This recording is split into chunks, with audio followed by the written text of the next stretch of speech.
그날 어머니는 평생 쥐고 있던 지팡이를 조용히 바닥에 내려놓았다. 방 안에는 아무도 없었지만 어머니의 떨리는 숨소리만이 오래된 집의 정적을 깨고 있었다. 내가 뭘 잘못했을까? 아들 부부가 여행을 간다고 집을 비운 날, 어머니는 우연히 TV 뒤쪽에서 작은 빨간 불빛 하나를 발견했다. 처음엔 도둑 방지용 센서라 생각했다. 하지만 가까이 다가가자 그것은 분명히 CCTV 렌즈의 반짝임이었다. 그 순간 등 뒤가 차갑게 굳었다. 자신이 모르는 사이에 집안 곳곳이 감시되고 있었다는 사실, 그리고 그것을 설치한 사람이 바로 아들 부부라는 사실은 눈앞을 까맣게 만들 만큼 충격적이었다. 평생 손주만은 잘 챙겨달라며 며느리의 눈치 속에서도 늘 웃으며 음식을 차려주고 손주가 좋아한다는 이유 하나만으로 허리 아픈 것도 참아가며 학교 행사마다 도시락을 싸가던 어머니였다. 하지만 얼마 전부터 며느리는 이유를 알 수 없는 불만을 쌓아갔고 아들은 중간에서 단 한 번도 어머니 편을 들지 않았다. 엄마가 요즘 좀 이상하다. 괜히 집안일에 참견하고 귀에 걸릴 듯한 며느리의 목소리가 문틈 밖으로 들리던 날도 있었다. 어머니는 그저 내가 나이를 먹어서 그렇겠지 하고 넘겼다. 하지만 CCTV를 발견한 순간 모든 의심이 현실로 무너져 내렸다.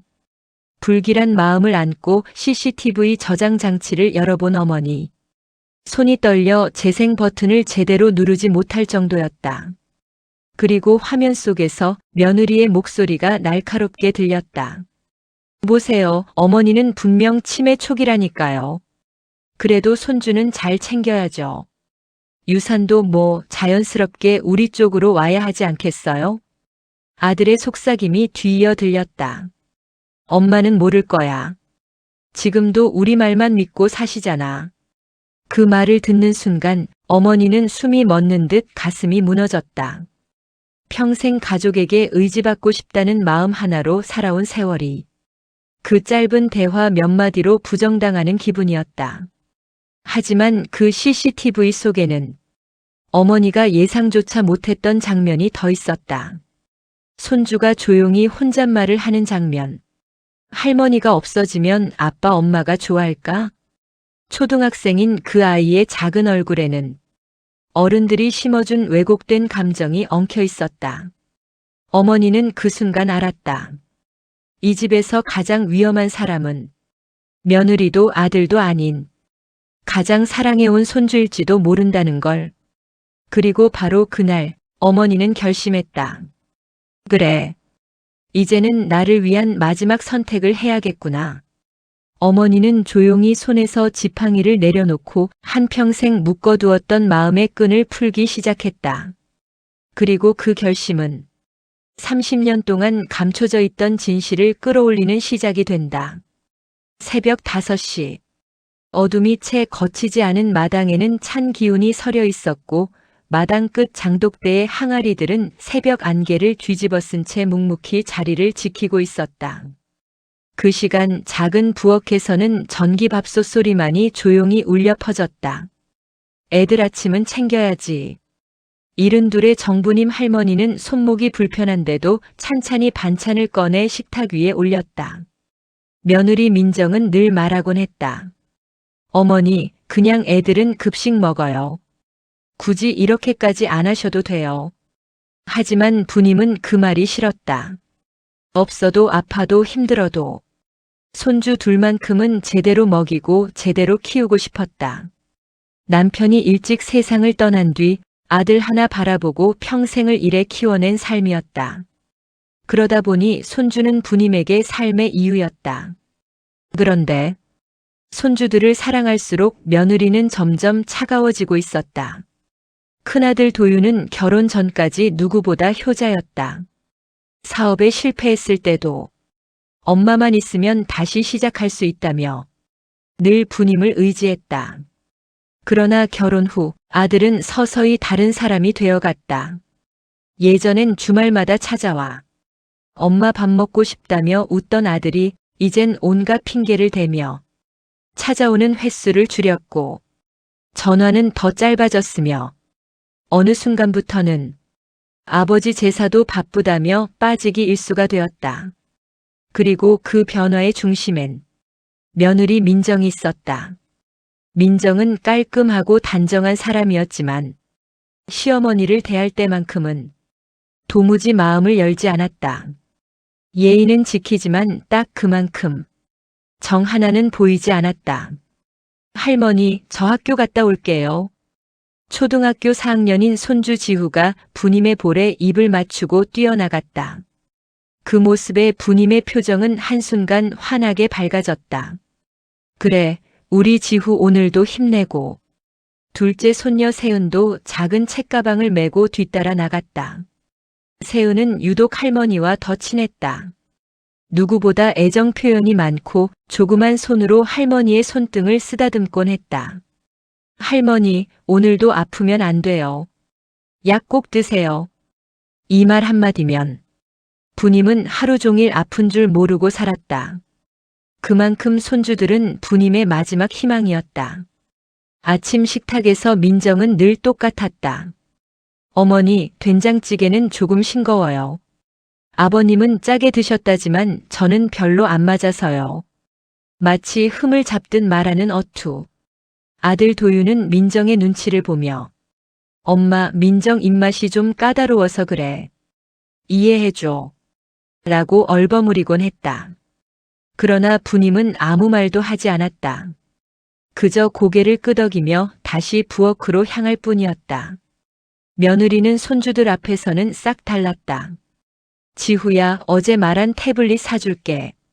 할머니가 또 이런 반찬 해놓으셨네. 너네 취향은 아니지? 할머니 음식을 은근히 무시해. 아이들의 마음까지 흔들어 놓는 말투. 그러던 어느 날 민정의 말이 부님의 가슴을 후벼 팠다. 어머니는 손주들만 챙기지 말고 본인 몸이나 챙기세요. 애들은 저희가 키우니까요. 그 말에는 당신은 필요 없다. 라는 의미가 담겨 있었다. 아들 도유는 그 자리에서 아무 말도 하지 않았다. 그저 민정의 팔을 잡아 제지하는 척하며 민정아, 좀 말을 부드럽게 해. 라고만 했다. 부님은 그날 밤 온 집이 조용해진 후 작은 방에서 혼자 눈물을 훔쳤다. 며칠 전부터 집안에는 묘한 분위기가 흘렀다.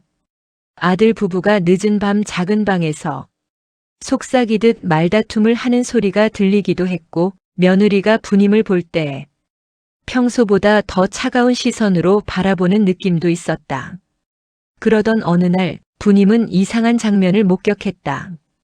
민정이 아들 도윤에게 작게 말하며 힐끗 부님 쪽을 바라보았다. CCTV 얘기는 하지 말라니까. 괜히 어머니가 알면 번거로워져. 부님은 그 말에 걸음을 멈췄다. CCTV? 무슨 CCTV? 우리 집에 그런 게 있었나? 순간 가슴이 서늘해졌다. 하지만 부님은 아무 말도 하지 못했다. 그저 작은 불안이 가슴 속에서 일렁일 뿐이었다. 그리고 그 불안은 며느리가 종종 바라보던 탁자 아래 작은 장식품 방향에서 더 크게 꿈틀대기 시작했다. 부님은 허리가 아파 병원에 다녀온 뒤 며느리의 태도가 더욱 차가워졌다는 걸 느꼈다. 어머니, 병원비는 다음에 제가 드릴게요. 지금은 좀 빠듯해서.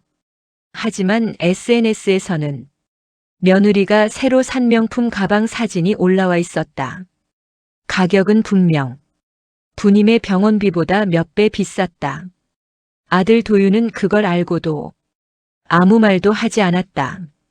그날 밤 부님은 작은 충격을 받았다. 민정이 문을 살짝 열어놓고 지인에게 전화를 하는데 솔직히 시어머니 모시고 사는 거 너무 스트레스야. 애들 맡기는 건 좋긴 한데 감정 소모가 장난 아냐. 부님은 그 말 한마디에 심장이 쿵 내려앉았다. 내가 그렇게 짐이었구나. 도윤아, 너는 너희 어머니가 그렇게 부담스럽니? 부님은 마음을 모아 어렵게 물었다. 그러자 아들은 잠시 침묵하더니 결국 이렇게 답했다. 엄마, 그냥 민정이 좀 힘들어해. 나도 사이에서 눈치가 보여. 조금만 서로 거리 두고 지내면 안 될까? 거리 두자고? 같은 집에서 살고 있는데? 그 순간 부님의 오래된 희생이 모두 부정당하는 느낌이었다. 그러나 아들의 표정은 단호했다. 그날 밤 부님은 잠이 오지 않았다. 손주들을 위해 이 집에 남아야 하나 아들 부부와의 갈등 속에서 더 상처만 받는 게 맞는지 고민했다. 그리고 밤 11시경 부엌에서 물을 마시려다 무심코 아들 부부의 작은 방 앞을 지나는데 안에서 낮게 켜진 TV 화면 빛이 새어나오는 게 보였다. 그리고 들려오는 말. 어머니는 진짜 모르시겠지? 그래도 이제는 우리가 하고 싶은 대로 해야지.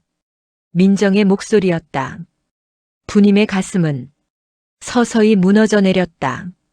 그때였다. 문틈 사이로 작은 불빛이 깜빡이는 게 보였다. CCTV. 설마 저 방에? 부님은 아들 부부가 숨겨놓은 CCTV에 무엇이 담겨 있는지 알 수 없었다. 하지만 그 순간 느껴진 건 단 하나뿐이었다.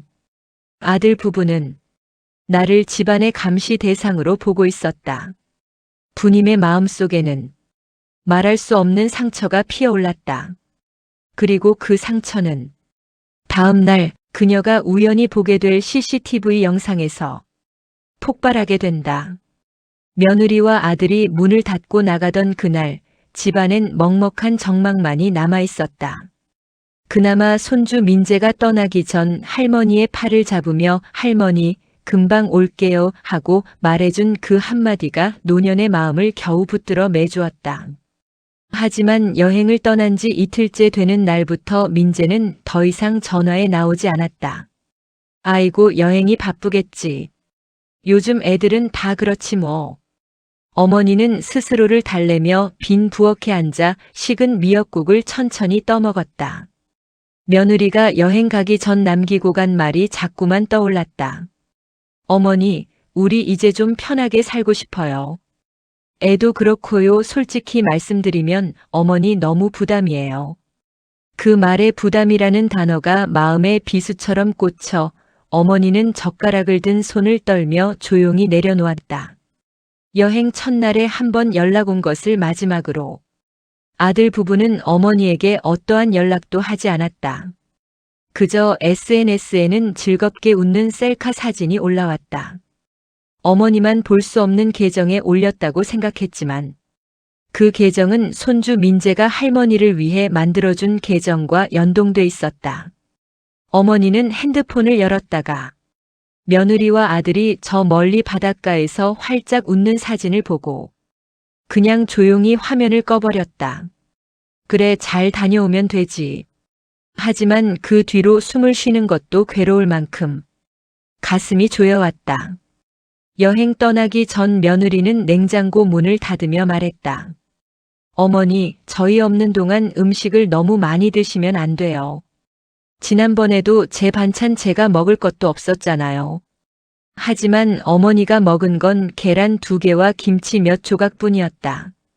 그 말이 딸려오는 듯 냉장고 문을 열지 못한 어머니는 그날도 남은 밥 한 숟가락과 물로 허기를 달래고 있었다. 여행 4일째 되는 날 새벽. 아이고 어지러워라. 머리가 핑 돌더니 다리가 풀리며 방바닥으로 쓰러졌다. 누워있는 동안 시간 감각은 흐릿했고 몸은 차갑게 식어갔다. 온 집안은 적막했고 어머니를 부축해줄 사람은 아무도 없었다. 겨우 정신을 붙들고 기어가듯 전화기를 잡으려 했지만 손이 떨려 제대로 잡히지도 않았다. 살다 보니 이런 날도 오는구나. 그 순간 조용히 흐르는 눈물 한 줄기. 평생 가족을 위해 희생해왔던 손은 이제 더는 움직이지 않았다. 아들 부부가 설치해 놓은 CCTV 경비 알림은 며느리가 여행 떠나기 전 꺼버렸다. 어머니 혼자 계시는데 괜히 신경 쓰일 필요 없어요. 며느리는 그렇게 말하며 알림을 비활성화시켰다. 그 때문에 아들 부부는 어머니가 며칠 동안 쓰러져 있었다는 사실조차 몰랐다. 대신 이웃 할머니가 우연히 방문했다가 출입문이 살짝 열린 것을 보고 들어와 쓰러진 어머니를 발견했다. 어머님, 정신 좀 차려보세요. 구급차가 오기까지. 이웃은 떨리는 손으로 계속 어머니의 손을 잡고 있었다. 남의 집 일이지만 이건 너무하네. 이웃의 입에서 나온 그 말 속엔 어머니의 지난 세월이 그대로 녹아 있었다. 병원에 도착했을 때 어머니는 탈수와 영양실조, 저혈압 증세가 겹쳐 위독한 상태였다. 간호사가 충격적인 말을 했다. 보호자분, 환자분 최근 며칠 제대로 드신 게 없으셨던 것 같습니다. 이웃은 고개를 떨구며 말했다. 아들이랑 며느리가 여행을 갔어요. 혼자 계셨거든요. 의사는 씁쓸하게 한숨을 내쉬었다. 노인분은 혼자 오래 방치되면 위험합니다. 연락은 되나요? 하지만 연락이 될 리가 없었다. 아들 부부는 파티 사진을 올리며 여전히 즐겁게 여행 중이었다. 여긴 어디요? 간신히 눈을 뜬 어머니는 침대 난간에 기대며 주위를 둘러보았다. 간호사가 다가와 부드럽게 말했다. 어머니 많이 놀라셨죠? 이제 안전해요. 어머니는 첫마디로 아들 부부를 찾았다. 아들 에미는? 간호사는 미묘하게 표정을 굳히며 답했다. 연락 아직 안 됩니다.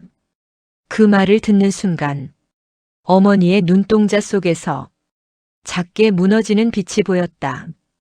침대에 누워있는 동안 어머니의 머릿속에는 오래전 기억 한 조각이 떠올랐다. 아들이 어릴 때 남편이 술에 취해 폭언을 하던 그날. 그날의 한 장면. 어머니가 젊은 날 피범벅이 된 얼굴로 아들을 감싸 안고 있던 모습. 그날의 상처가 지금 이 외로운 병실의 침묵 속에 다시 또렷하게 피어올랐다.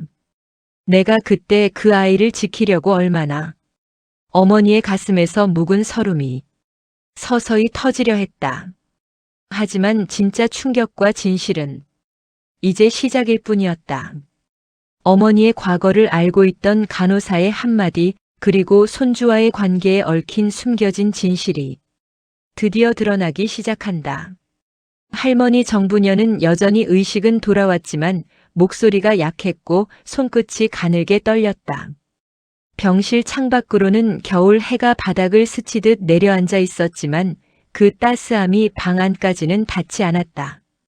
차가운 공기 속에 며느리 미영의 불편한 표정만이 진하게 남아 있었다. 병원 침대에 누운 할머니는 옆에 앉은 손주 윤호의 손을 조심스럽게 감쌌다. 그 손은 언제나처럼 따뜻했지만 그 뒤에 숨겨진 이야기들은 누구보다 차갑고 무거웠다. 보호자분들 잠시 의논할 수 있을까요? 간호사의 조심스러운 목소리에 미영과 아들 준호는 동시에 일어섰다. 윤호는 걱정스러운 눈으로 할머니를 바라보며 입술을 깨물었다. 복도로 나온 세 사람 앞에서 간호사는 기록지를 들여다보며 말했다.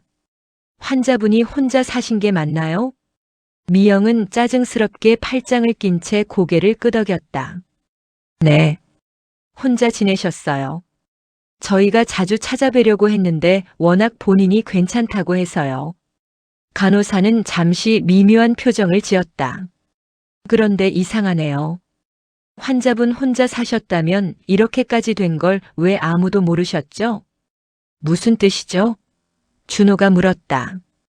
간호사는 조심스럽게 말했다. 어머니께서 며칠 전부터 위험한 상태셨던 것 같아요.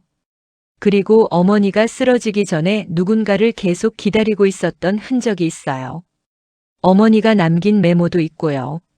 미영의 얼굴이 굳었다. 누굴요? 저흰 모르는 일인데요.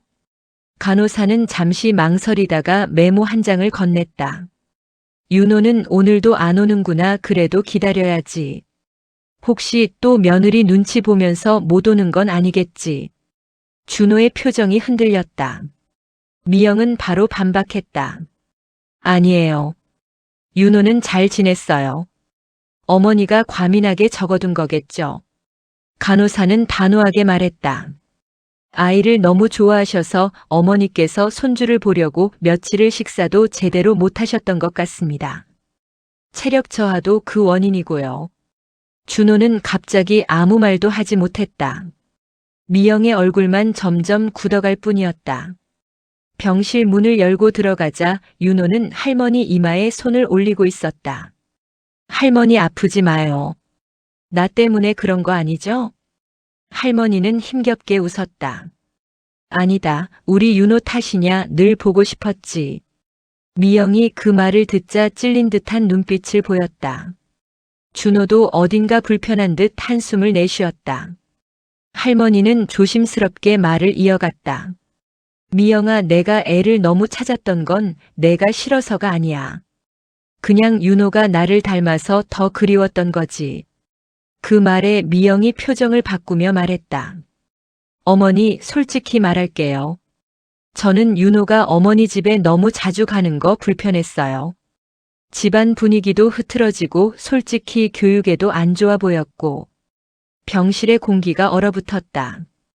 윤호는 엄마의 말을 듣자 고개를 푹 숙였다. 할머니가 힘겹게 손을 뻗어 윤호의 등을 쓸어주며 말했다. 애가 뭘 안다고 어른들 때문에 힘들었지.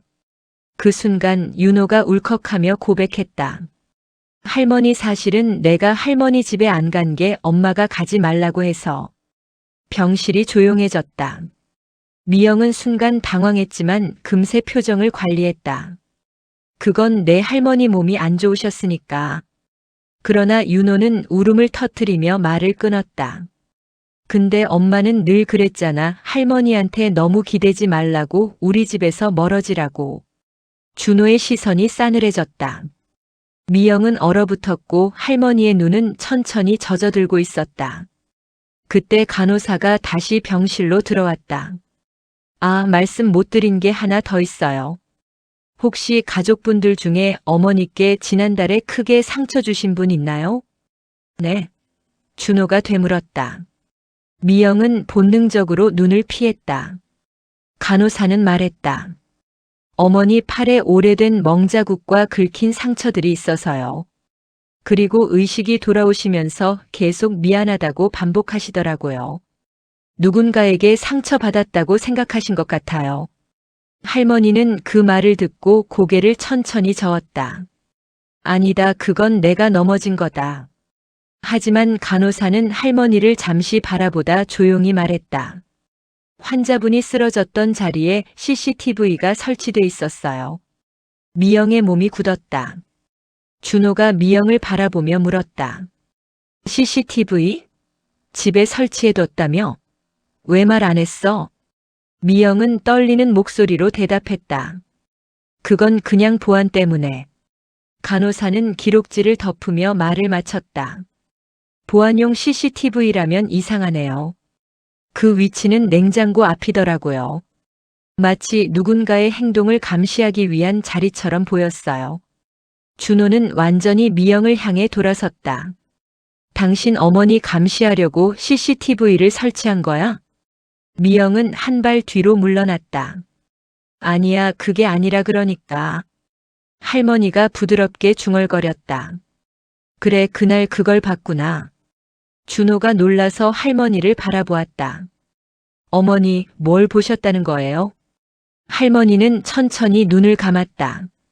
너희 집에서 내가 나간 이유 다 말해야겠구나. 윤호가 할머니 손을 꼭 잡았다. 할머니 괜찮아요. 저 여기 있어요. 할머니의 눈매에 오랜 세월 묻혀있던 고통이 조용히 떠올랐다. 그리고 드디어 30년 동안 누구에게도 말하지 않았던 그날의 진실이 피어오르기 시작했다. 며느리 수지는 병실 문을 박차고 들어오며 목소리를 높였다. 어머니, 이제 무리하지 마세요. 아들까지 불러서 이게 뭔 난리예요? 아들 준호도 억눌린 감정을 터뜨렸다. 엄마, CCTV까지 몰래 설치하고 그렇게까지 하셔야 했어요? 순간 할머니 영숙는 떨리는 손으로 침대 난간을 붙잡았다. 그 CCTV, 며느리 아들 부부가 몰래 단 카메라, 그리고 그 카메라에 찍힌 충격적인 장면. 외출 전날 밤 민재가 혼자 밥도 못 차려 먹고 울먹이며 말했다. 아빠, 엄마, 할머니는 왜 자꾸 혼자 남겨둬? 나 무서워. 그러나 수진의 대답은 냉담했다. 내가 할머니한테 너무 정붙이면 곤란해. 알지? 너희 아빠 일 때문에 우리가 피해보면 안 돼. 그 말은 칼처럼 영숙의 가슴을 찔렀다. 손주에게 향한 자기 사랑이 오히려 부담이었던 걸까? 민재가 잠든 뒤 거실에서 부부가 나누던 대화가 이어졌다. 수진, 솔직히 말해서 어머니는 오래 못 버티셔. 우리 집도 아니고 그 아파트 명의도 결국. 준호, 그 얘기는 하지 말랬지. 수진, 왜? 어차피 어머니 돌아가시면 전부 당신 몫인데. 그러면 우리도 숨 좀 쉬자고. 솔직히 어머니 모시는 게 너무 피곤하잖아. 영숙은 이 장면을 보고 몸이 무너지는 듯 했다. 그들이 자신을 짐으로 여겼다는 사실보다 손주까지 이용하려는 마음이 더 아팠다. 병실에서 준호가 소리를 높였다. 엄마가 민재를 우리 편으로 만들려고 했던 거 저 CCTV에서 다 봤어요. 영숙은 조용히 고개를 저었다. 아니야, 난 민재가 외롭지 않게 그저 밥 한 끼라도. 그러자 문 밖에 서 있던 민재가 울먹이며 뛰어들어왔다. 아빠 말 거짓말이야. 할머니는 나한테 그러지 않았어. 할머니가 나 안 버리려고 밤마다 손 잡아줬어. 부부는 당황했다. 그때 문을 열고 들어온 간호사가 조심스레 말했다. 어머님께서 옛날에 큰 사고를 겪으셨다고 하더라고요. 아들분이 아직 어렸을 때 대신 다치신 게 맞죠? 준호는 놀란 눈으로 어머니를 바라봤다. 무슨 말이에요? 우리 어릴 때 사고는? 간호사는 차트를 보며 말했다. 기록에 남아있던데요. 아드님을 보호하려다가 대신 차에 치이신 거. 그 사고로 평생 후유증을 안고 사셨다고. 순간 병실 공기가 얼어붙었다. 준호의 얼굴이 하얗게 질렸다. 그게 사실이에요, 엄마. 영숙의 손이 떨렸다. 기억도 못하니 다행이구나. 그때 널 잃을까봐. 나는 그냥 몸이 먼저 움직였지. 사실은 이랬다. 준호가 7살 때 과속 차량이 골목으로 돌진했다. 영숙은 본능적으로 준호를 밀쳤고 대신 차량에 부딪힌 건 그녀였다. 그 사고로 영숙의 다리는 평생 불편해졌고 허리 통증도 그때부터 시작됐다. 하지만 어린 준호가 죄책감을 느낄까봐 그 사실을 평생 숨기고 살았다. 준호는 주저앉듯 벽에 기대며 중얼거렸다. 내가 원인이었어? 그런데도 내가 그동안 엄마한테 했던 말들이. 수지는 당황해 고개를 돌렸다. 그건 너무 오래된 일이잖아요.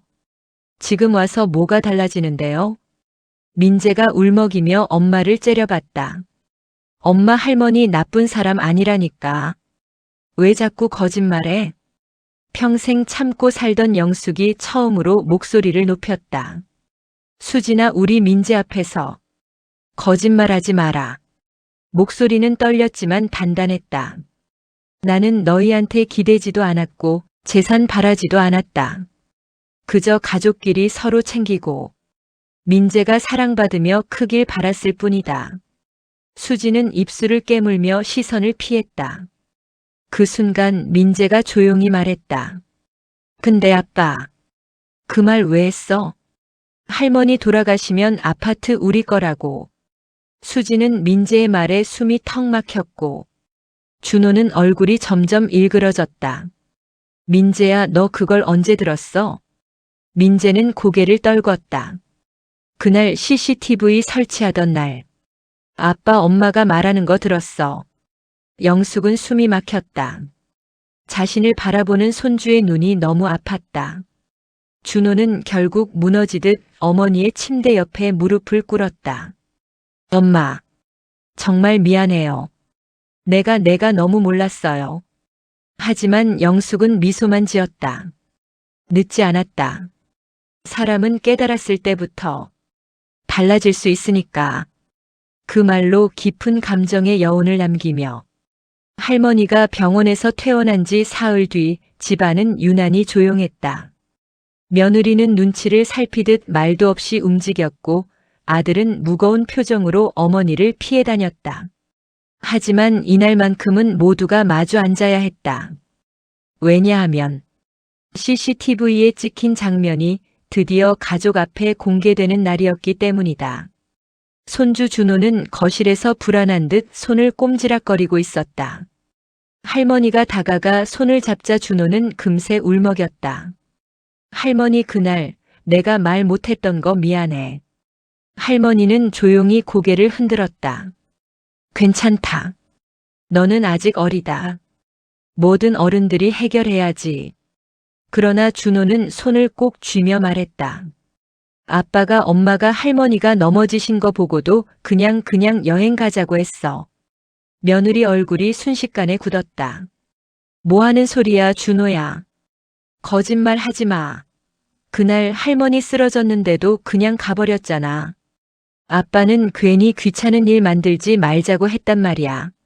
아들은 결국 리모컨을 눌러 CCTV 영상을 재생했다.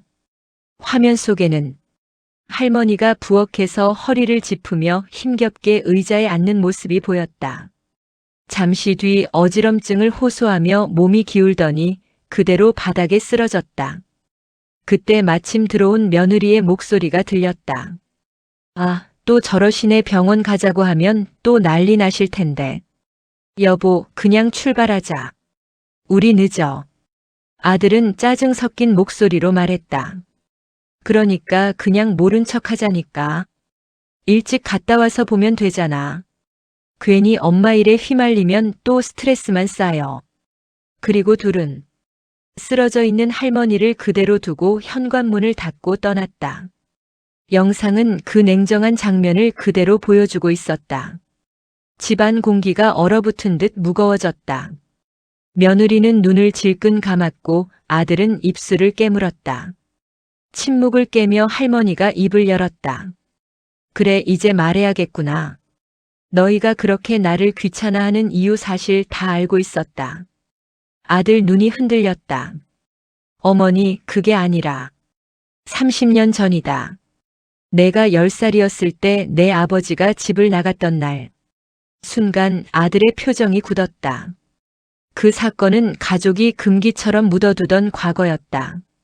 그날 사실 내 아버지가 떠난 게 아니다.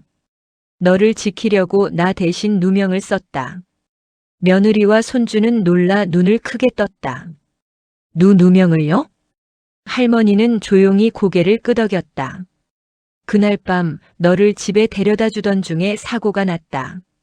자전거를 타던 아이가 갑자기 튀어나왔지. 나는 놀라서 브레이크를 못 밟았고 그 아이가 크게 다쳤다. 손주 준호가 숨을 삼켰다. 할머니가 사람을? 그래. 하지만 내 아버지는 말했다. 여보, 당신은 애를 키워야 하니까 내가 대신 책임질게. 그렇게 그는 죄를 뒤집어 쓰고 떠났다. 아들은 결국 무너져 눈물을 흘렸다. 난 아버지가 우리를 버린 줄로만 알고 있었어요. 내 아버지는 너와 내가 살 수 있도록 자기 목숨을 바친 거야. 며느리는 고개를 떨구고 흐느끼기 시작했다. 어머니, 전 그냥 부담스러웠어요. 늘 손주만 챙기시는 것 같았고, 제가 아무리 노력해도 인정받지 못한다고 느꼈어요. 할머니는 며느리의 손을 잡았다. 내 마음 몰랐을까? 하지만 내가 준호를 유난히 더 챙긴 데는 이유가 있었어. 이유요? 준호는 내 아버지가 떠나던 날 마지막으로 남긴 아이였거든. 내 아버지의 얼굴이 그대로 비쳐서 나는 준호를 보면 그 사람이 생각났지. 아들은 오열했다. 아버지가 준호 아내. 할머니는 눈을 감고 미소를 지었다. 그래서 내가 준호를 챙겼던 게 아니라 준호를 사랑한 거다. 너희에게도 말하지 못한 사랑이었지. 준호는 갑자기 할머니 품으로 달려들었다. 할머니. 다시는 혼자 쓰러지게 하지 않을게. 아빠가 뭐래도 엄마가 뭐래도 나는 할머니 편이야. 할머니는 준호를 꼭 끌어안으며 흐느꼈다. 고맙다 우리 장한 손주야. 아들과 며느리는 더 이상 버티지 못하고 무릎을 꿇었다. 어머니 죄송합니다. 정말 죄송합니다. 우리가 얼마나 악한 행동을 했는지 지금에서야 알았어요. 어머니 제발 용서해 주세요. 할머니는 준호를 감싸 안은 채 조용히 말했다. 가족이라는 건 서로 붙잡고 사는 거다. 미워도 힘들어도 다시 돌아오는 거다. 며칠 뒤 할머니는 작은 상자를 꺼내 가족 앞에 놓았다. 여기 내 아버지가 내게 남긴 마지막 편지다. 편지에는 짧은 문장이 적혀 있었다. 부탁이야. 우리 아들만은 따뜻한 사람이 되게 해줘.